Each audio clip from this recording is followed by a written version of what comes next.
বিয়ে বাড়িতে যাব আর হাতে মেহেন্দি পরবো না তা কখনো হয়? তাই হাত ভরে মেহেন্দি পরলাম। কেমন হয়েছে আমাদের মেহেন্দি ডিজাইন বলবে।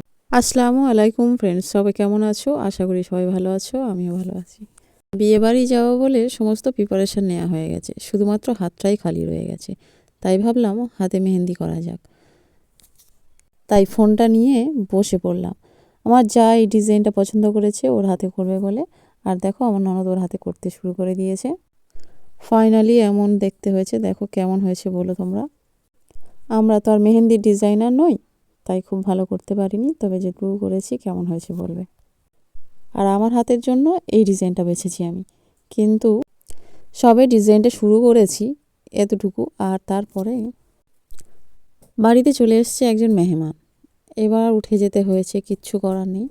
তার নাস্তা পানি দিয়ে আর তারপরে যখন এসে বসেছি, দেখো আমার সেই ডিজাইনটা উঠে গেছে। আর তার জন্য আমি সেই ডিজাইনটাকে বাদ দিয়ে একটা অন্য ডিজাইন করেছি। যাই হোক, আমার ডিজাইনটা কেমন হয়েছে বলবে। আমাদের মেহেন্দি কমপ্লিট করতে করতে অনেক দেরি হয়ে গেছিল, আর পেছনের দিকে আমার করার ইচ্ছে ছিল না, আমাকে জোর করে করিয়ে দিয়েছে। আর তার জন্য হালকা একটু ডিজাইন করেছে, যদিও ভালো হয়নি। আর দেখো আমার ডিজাইনটা এইরকমই হয়েছে। দুটো ডিজাইনের মধ্যে কোন ডিজাইনটা বেশি সুন্দর হয়েছে তোমরা জানাবে। সবাইকে ধন্যবাদ আমার ভিডিওটা লাস্ট পর্যন্ত দেখার জন্য। ভালো থেকো সকলে, আল্লাহ হাফেজ।